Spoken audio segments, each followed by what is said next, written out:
Hola, buenas tardes. Acá estamos con el doctor Eduardo Koppelman, que hoy nos hemos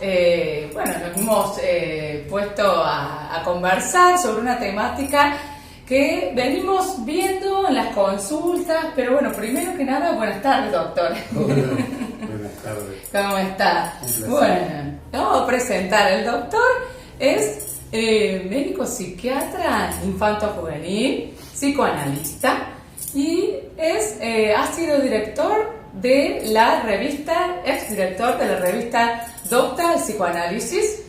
En este momento está como jefe del Servicio de Salud Mental del Hospital de la Clínica Reina Fabiola, Universitaria Reina Fabiola, y actualmente difusor y en el área de extensión del Instituto Latinoamericano de Psicoanálisis. Mejor que lo dijera usted.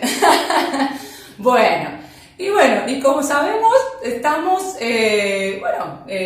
muy pensando y reflexionando sobre la temática de la adolescencia y la niñez, en esto de la patologización, en esto de la medicalización, que son temáticas que hoy en día estamos viendo.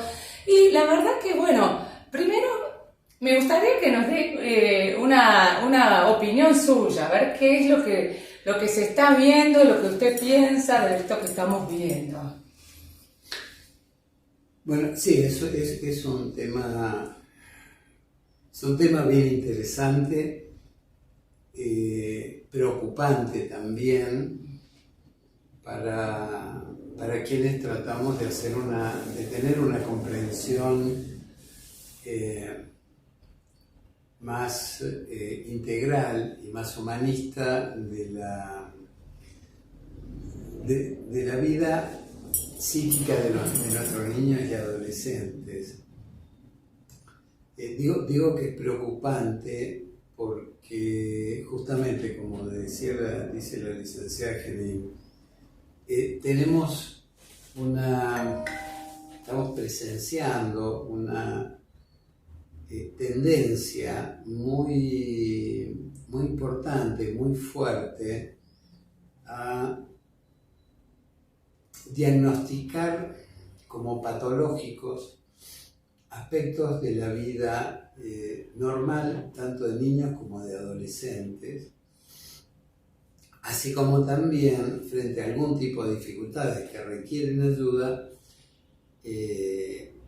Lo que estamos viendo es una tendencia casi automática a medicar los síntomas que aparecen, muchas veces sin una investigación adecuada y suficiente que nos permita entender estas manifestaciones. De modo que lo que vemos son estos dos fenómenos. Por un lado, tratar como patológicas cuestiones de la vida psíquica normal de niños y adolescentes, y por otro lado responder a estas y a otras necesidades que pueden ser genuinas, pero que admiten otro tipo de abordajes con medicación psiquiátrica que, si bien en ciertas circunstancias puede ser necesario, puede ser indispensable, no lo es del modo que se utiliza. El paradigma de esto, es decir, el caso más ostensible, tal vez sea en la infancia el llamado trastorno de déficit de atención con hiperactividad. Este diagnóstico, que proviene de manuales de clasificación y estadística que se utilizan en Estados Unidos, simplifica a nivel extremo los criterios diagnósticos e impone como una terapéutica casi de forma automática la medicalización, generalmente con una droga que se llama metilfenidato, cuyo nombre comercial es Ritalina. Ritalina. Es la Ritalina. Y que se administra como si fuera inocuo, cuando sabemos que no lo es y cuando sabemos que la mayoría de los casos que vemos, no hay una investigación exhaustiva que permita entender en todo caso por qué un niño tiene determinado tipo de manifestaciones.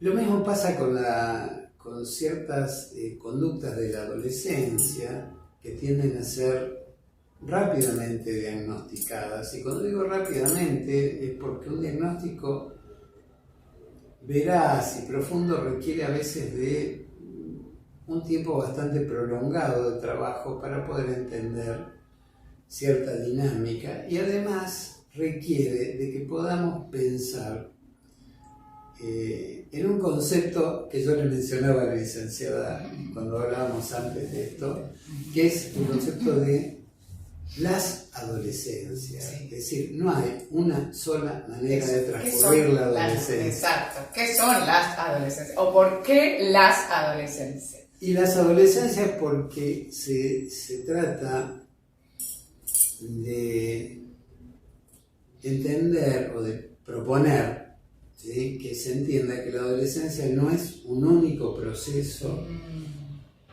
que se reproduce con idénticas características en todos los adolescentes, sino que hay múltiples maneras muy diferentes de transcurrir esta etapa de la vida, y que ya cuando uno lo piensa desde esa perspectiva deja de establecer un parámetro, digamos, dentro del cual los adolescentes tienen que estar.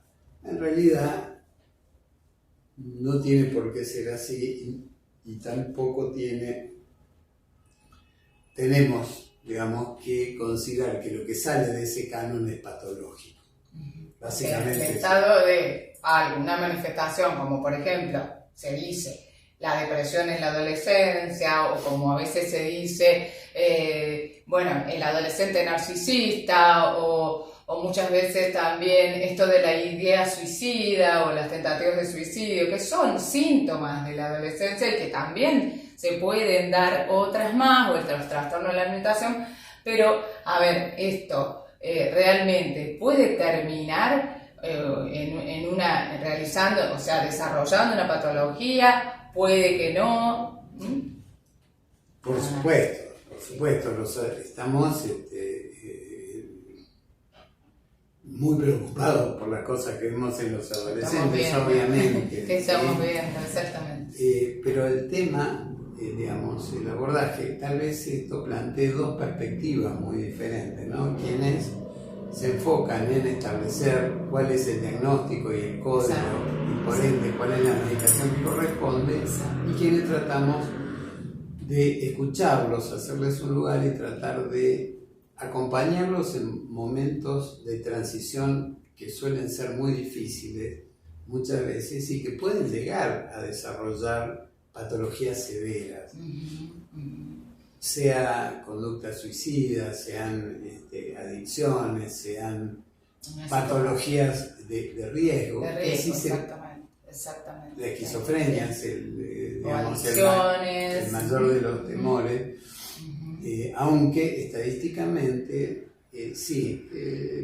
la prevalencia se da por el lado de presentaciones que más que generar angustia en los adolescentes, se remiten a patologías de acto, sea adicciones, sea trastornos alimentarios, sean las descalificaciones, los cortes. Los cortes que se hacen, sobre todo las niñas.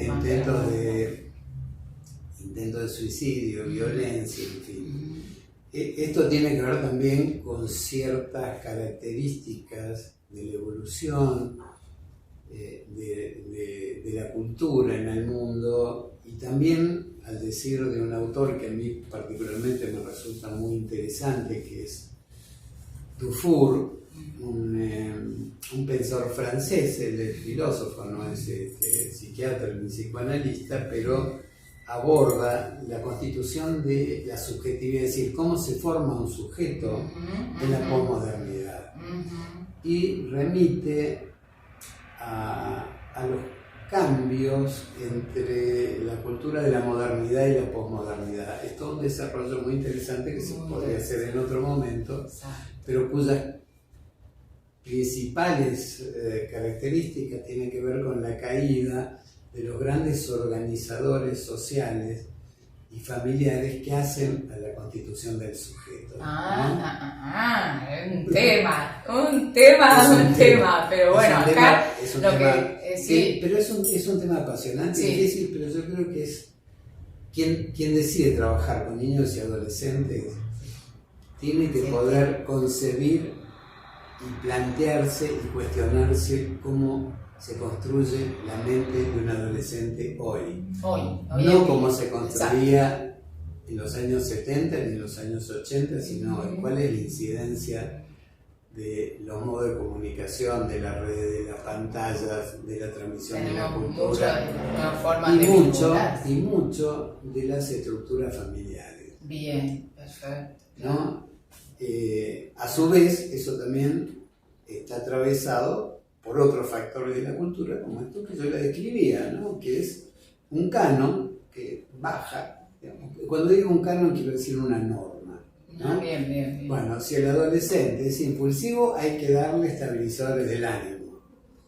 Los estabilizadores del ánimo son anticonvulsivantes en general y los efectos nunca van a transformar las razones por las cuales un adolescente presenta aspectos de impulsividad, por decir algo.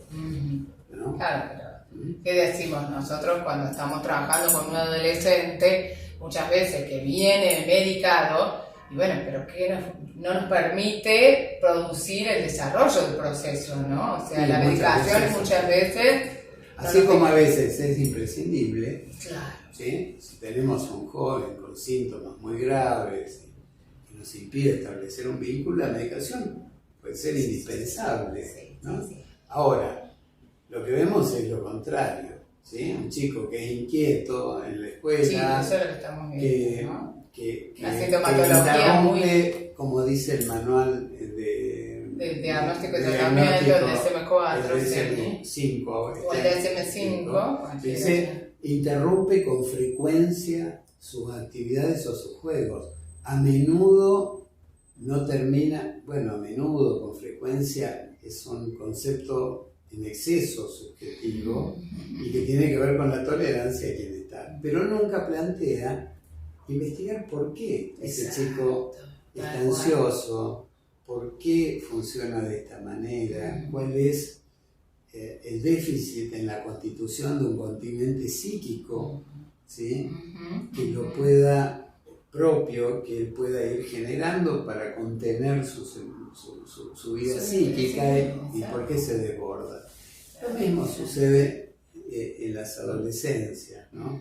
No digo que no haya problemas, los hay, es una época muy compleja esta. Tenemos un contexto social donde se mueven hoy los adolescentes, que no es el mismo, como bien hablábamos, de los años 80, de los 70. Y por tenemos eso, un contexto social muy diferente. Y además tenemos la digitalización, ¿no? O sea, los adolescentes se despiertan con el celular, se duermen con el celular y tienen todo un bagaje de atractivos desde las redes sociales, ¿no? Entonces hoy no solamente estamos con las problemáticas, ¿no? O por ahí, no solamente con los síntomas que ya conocemos, sino... ¿no? Lo que pasa es que corremos también el riesgo, Silvina, de estigmatizar a las redes o a la digitalización, cuando el problema tal vez sea el uso que se haga de ellos, ¿no?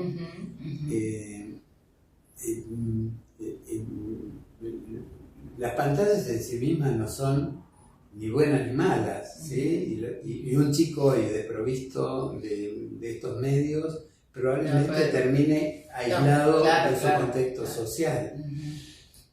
Ahora bien, cuando vemos que los padres les dan un celular a un bebé de pocos meses, ¿sí? o de un año, o de 2 años, y el nene con una destreza, con el dedito... Sí, con el dedito, es impresionante cómo maneja. Claro, pero también son impresionantes los efectos psíquicos que tiene interactuar. Y a veces, establecer un vínculo privilegiado con ese tipo de cosas en detrimento del juego, de del otro vínculo afectivo, de los estímulos y de modalidades de la afectividad que necesita el niño en esa edad, ¿no? O sea, por eso muchas veces nos encontramos con muchas ansiedades, con esto de la falta de tolerancia, nos encontramos con la impulsividad en los niños, ¿no?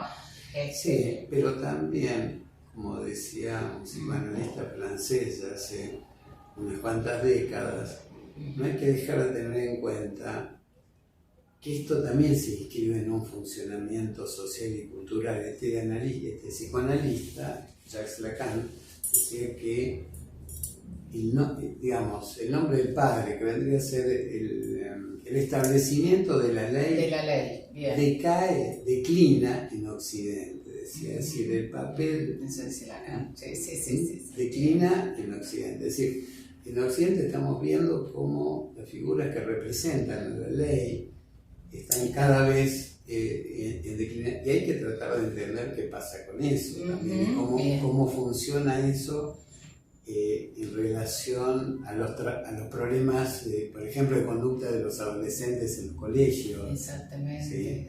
O la aparición de niveles de violencia que no eran habituales antes, pero también que nosotros, los mayores, no podemos pensar a los adolescentes con los modelos de la modernidad. No, claro. Nosotros tenemos que entender que estamos transitando otras épocas y que esto es sumamente diferente. Sí. Y que no debemos confundir nuestras limitaciones con los problemas Exacto, no hay que confundir, exactamente.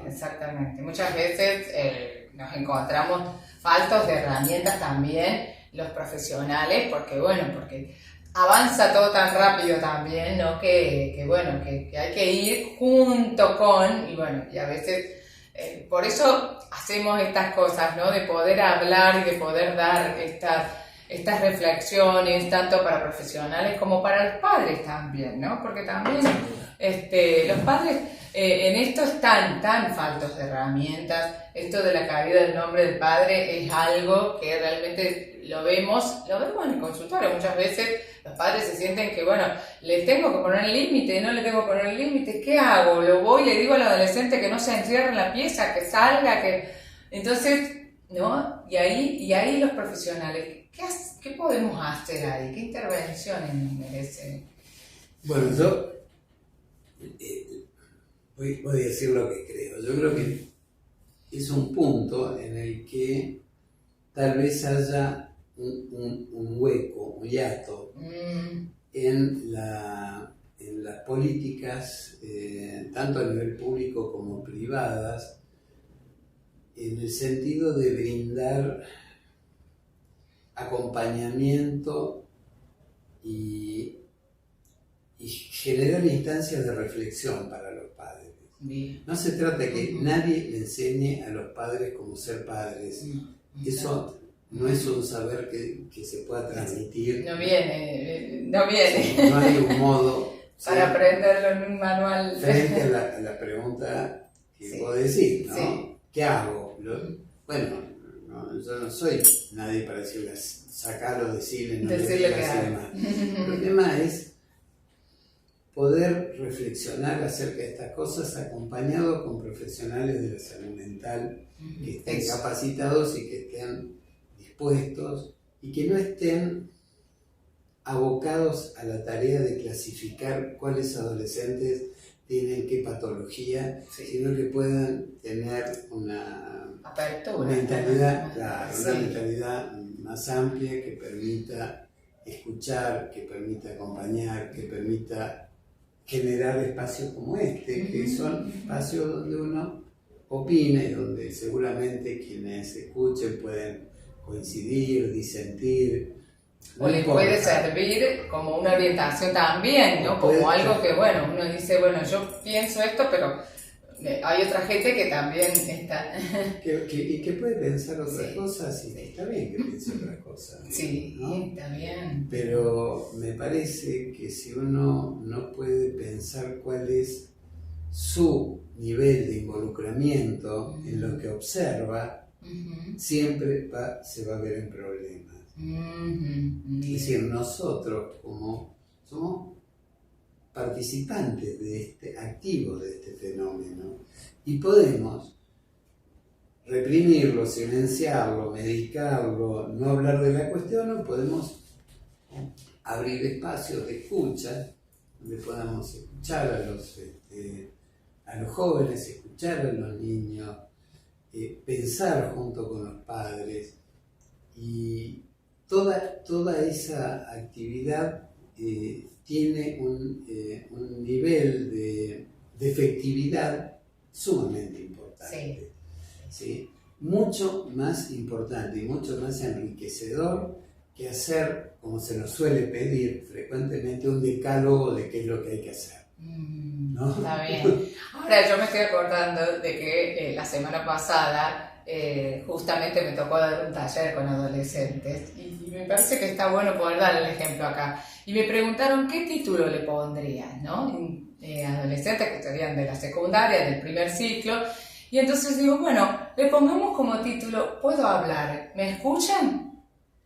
Porque esto, ¿no? Esto que estamos hablando, de que los adolescentes, bueno, se anotaron un montón, sobre todo los adolescentes que querían saber qué quería decir esto. Hablar, ¿no? Hablar, escucharse. Efectivamente. Hay muchas cosas en las que los adolescentes no son escuchados a modo de aporte a lo que decía de escuchar y de los efectos. Hace poco en un Ateneo, en la institución en la que yo trabajo, un Ateneo sumamente interesante de pediatría, al que estuvimos invitados también los miembros del equipo de salud mental. Y se trataba sobre casos de niños trans, que están trans, en transición sexual, ¿no? De identidad sexual. Ajá. Fue muy interesante, y un pediatra, una persona muy respetable, muy reconocida, decía, esto antes no lo veíamos. Claro. Y yo le dije, sí, es cierto, antes no lo veías porque vos no tenías la información acerca de que esto estaba sucediendo. Y entonces eso funciona como un punto ciego. Si uno, sí, tal cual. No se puede ver lo que no se puede concebir. No sé, exacto, porque no. Hoy estamos recibiendo en consulta adolescentes, en mi caso lo recibo en consulta, adolescentes trans y que es muy interesante, muy enriquecedor, porque pone en cuestión, incluso pone en evidencia los propios prejuicios culturales nuestros, ¿sí? Y que si uno escucha a los chicos,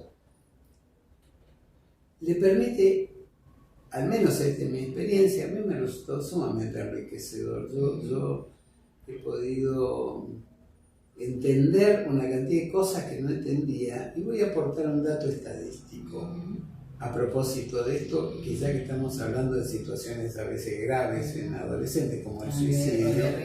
Hay un estudio hecho en Buenos Aires, en el conurbano bonaerense, que muestra que ha disminuido a partir de la ley de identidad de género y de la diversidad, al haberse habilitado esta posibilidad para muchos adolescentes, ha disminuido drásticamente el índice de suicidios y de intentos de suicidio que se daban en jóvenes y adolescentes que estaban transitando situaciones de conflicto de género. Pero ha disminuido, esto es un estudio muy serio, muy confiable, de gente que está trabajando, supervisando distintos hospitales del conurbano, gente de la Facultad de Psicología de la UBA,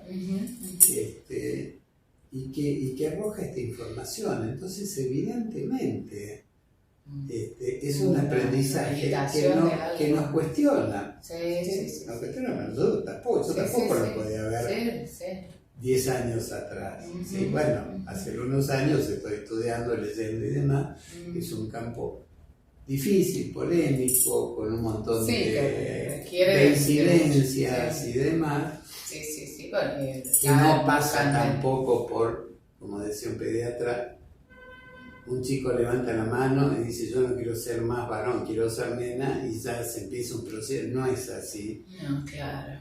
Se trata justamente de poder escucharlos en un sentido profundo, sostenido, ¿sí? Cuestionador, ¿no? Que permita indagar acerca de qué es realmente lo que ese adolescente o ese niño le pasa, ¿no? ¿Qué es lo que realmente de fondo está pasando? Claro, hay un prejuicio de que cualquiera dice yo quiero ser esto y ya está.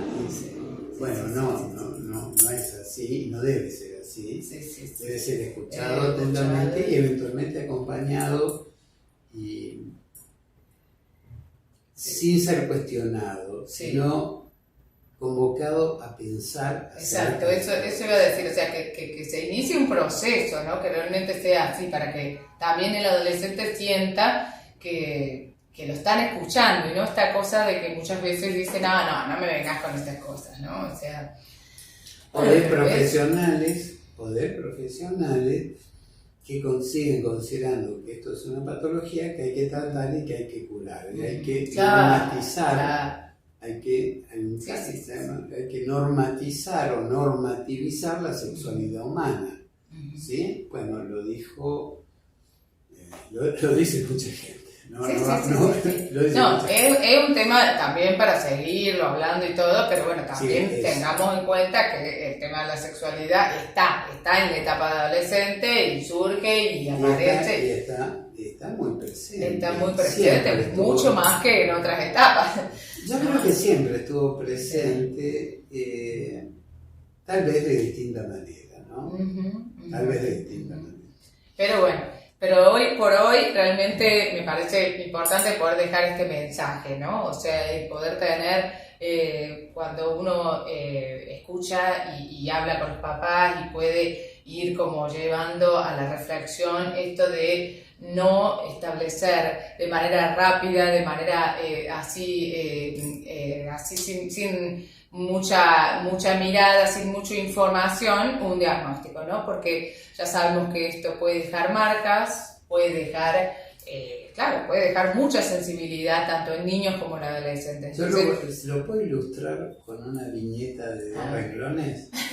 Yo recibí un niño que me dijo, a mí me dan la pastilla de portarme bien. De portarme bien. Exactamente, esa es la reacción que produce escuchar a un niño estigmatizado por un diagnóstico. Él ha internalizado que él se portaba mal. No es que él estaba expresando su sufrimiento, sino que se portaba mal y que le daban una pastilla, porque en realidad ese es el mensaje que se le transmite. Se le da una pastilla que inhibe su crecimiento ponderal, que favorece la inducción para muchos autores de adicciones en la adolescencia, porque le estamos enseñando a un nene de 5 años que los problemas que él tiene se resuelven ingiriendo algo. Bueno, después podemos esperar con toda probabilidad que en su adolescencia vaya incorporando sustancias para tratar de resolver sus problemas emocionales. Exacto. Este ejemplo de chiquito es para mí muy elocuente, porque ese es el estigma, ¿no? Ese es el estigma, eso es decir, este chico se porta mal y hay que ponerlo en vereda. Ese chico está haciendo lo que puede para poner en evidencia que hay algo que a él lo inquieta, lo angustia, y eso es lo que debemos escuchar en lugar de pretender un diagnóstico como en la medicina clínica, ¿no? El diagnóstico conlleva un tratamiento. Exacto. Y hay situaciones muy graves que han quedado encubiertas por esta medicación, como vos decías antes. En los adolescentes uno ve un adolescente medicado, no sabe si está úrico, si está deprimido, o es el efecto farmacológico de una cantidad de drogas. Que insisto, no me opongo al uso de medicamentos, esto cuando son quiero dejarlo muy claro. Claro, depende de la situación, ¿no? Hay circunstancias que hacen que agradezcamos que la industria ha fabricado determinados medicamentos porque son de suma utilidad. Pero el problema no está en los medicamentos, está en el uso de los medicamentos. Y si nos preguntamos por qué se usan desmedidamente, tendríamos que entrar en otro capítulo que tiene que ver con la influencia de las empresas en la formación pretendidamente científica u objetiva, ¿no?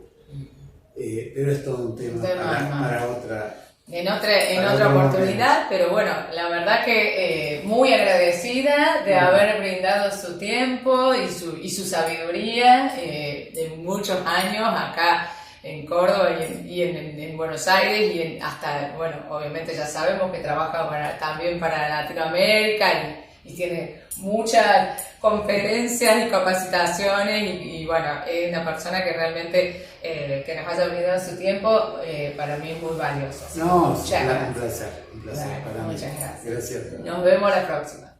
Habrá otra.